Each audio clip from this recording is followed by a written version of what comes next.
Okay, so let's listen to the last conference on smart sensors. And I have the pleasure to welcome Bruno Fieque from Lynred.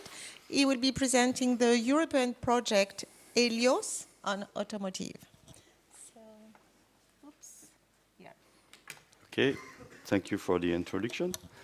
So I'm a project manager of this European project called named HELIAUS, and the topic of this project is the use of microbolometers for automotive.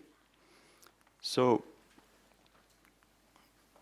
first I will present you a short introduction of the project, and rapidly I will go to the goals and the results that we have concerning what we call the in-cabin and the out-of-cabin applications. So the goal here, the main goal, is to demonstrate the added value of the thermal camera into smart cars. As you have seen yesterday, there are lots of sensors into the car now, and here the goal is to see if infrared could be a good option to help the drivers and the passengers to have safe cars. So this is a European project which is 28 million euros for the fundings. It's almost 3 years, but due to COVID situation, it's more than that. More than this, the project will end at the end of November this year. We are 11 people, 11 partners that are involved into this project. And I'm now focused on the two key automotive applications. So what we call the in-cabin monitoring, the goal here is to have the estimation of how the driver behaves in different situations.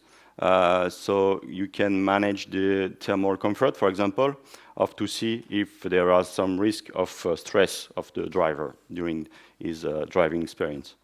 And concerning the out-of-cabin application, here the goal is to see the environment, what happens on the road, if there is an animal or something like that, or what is in the interest here is what we call the vulnerable road users. I mean the pedestrians, the cyclists, the motorcyclists, which are really risky for them. So the project is divided into 8 work packages, starting with the use case, so the 2 use cases I've just presented. But we are using demonstrators for that. So the demonstrators are very smart cameras, and I will go back on this just after. Into the camera, you have this sensor, the microbolometer sensors. So this is the technology we have.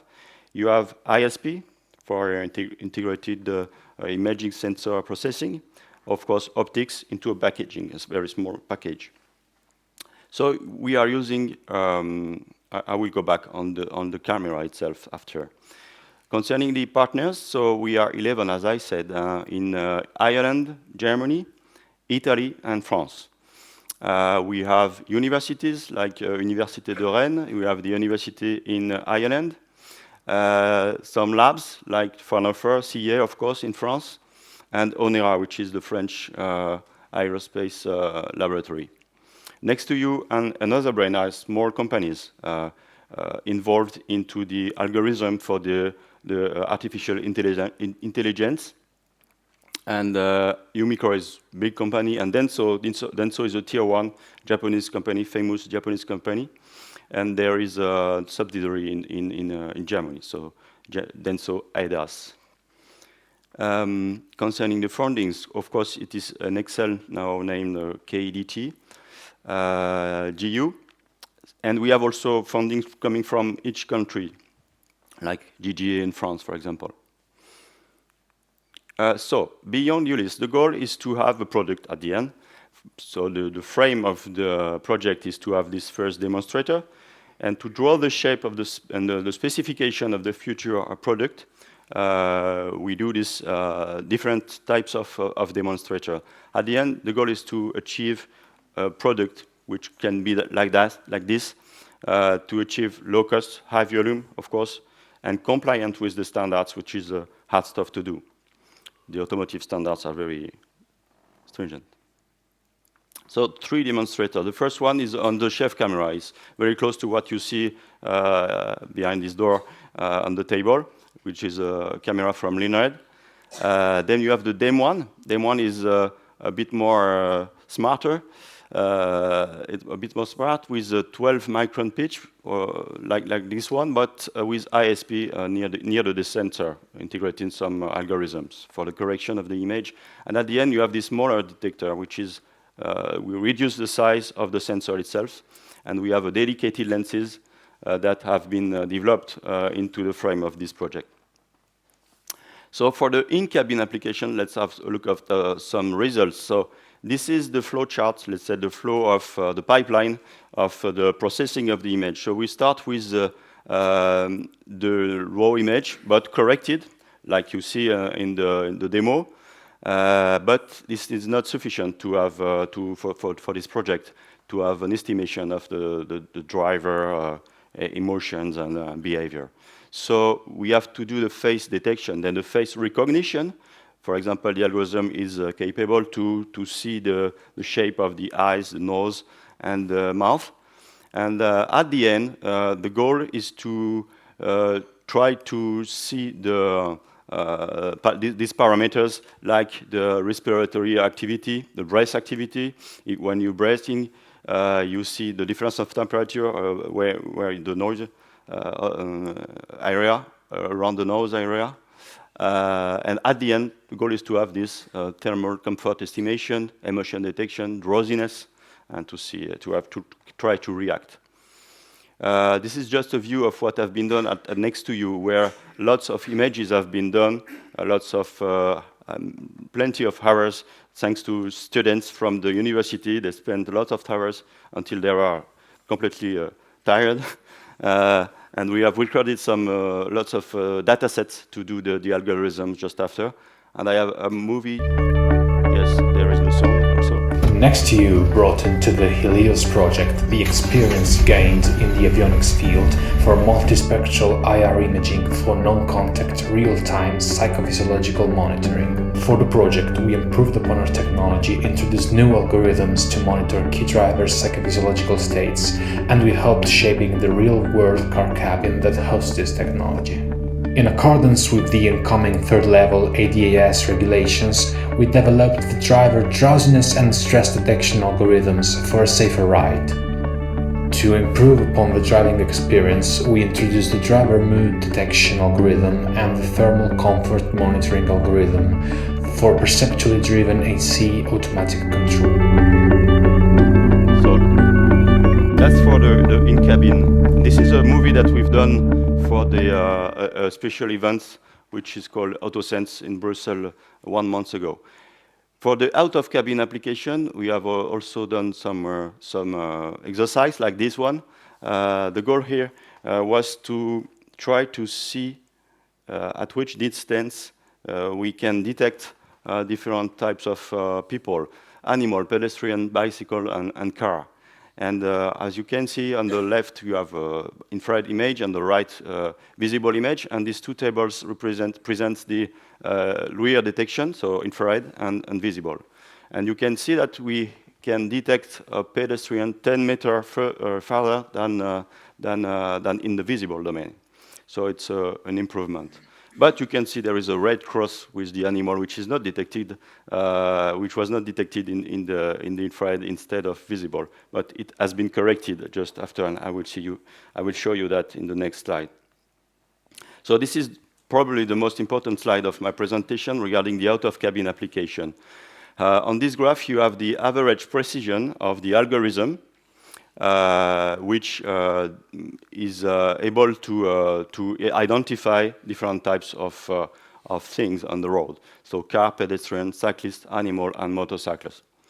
On the right side, this is the night condition. On the left side, it is the day condition. And we can compare the thermal camera compared to the visible camera on the two conditions, night and day. Of course, for the night conditions, infrared can see in the dark, so we are there. But we can see that, for example, the precision for the pedestrian detection is twice more than for the visible camera. But there is also another improvement into the day condition, and you can win 0.2 or 0.3 gain of average precision thanks to the rear camera. So this is utmost interest.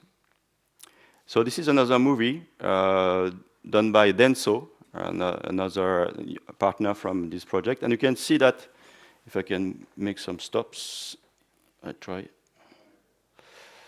Okay, so I go back, it's no problem. You can see on the left infrared, and there is no one here. And the movie is running when you can see cars, people, cyclists, and at the end you can see something that I promise you, this cat, and not here. Okay, oh, he's there. And well, that's what we do into this project. Thanks for your attention.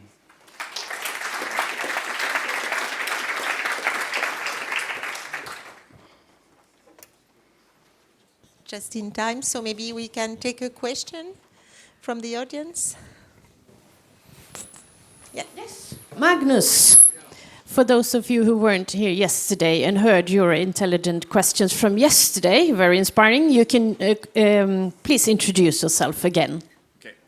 My name is Magnus Ride from Spirit Ventures.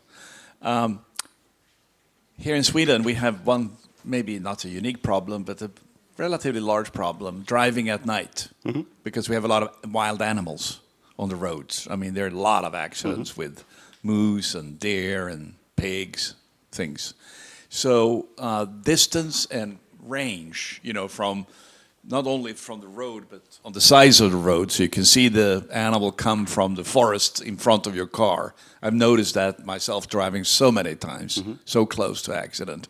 What are your... If I understand, your animal detection was like 20 to 30 meters here in this case, and maybe yes. At 100 kilometers an hour, that's not enough. Yes, sure.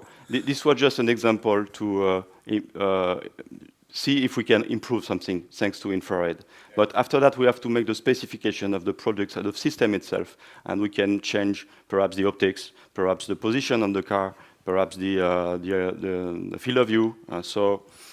For the moment, the goal here was just to make a demonstrator, and after there is the specification. But it's a hand-to-hand project with a car manufacturer and people like Denso or Valao or something like that. But at least now you know there is a specific need in Sweden. Yes, we have the same in the mountains, in the Alps. Huh?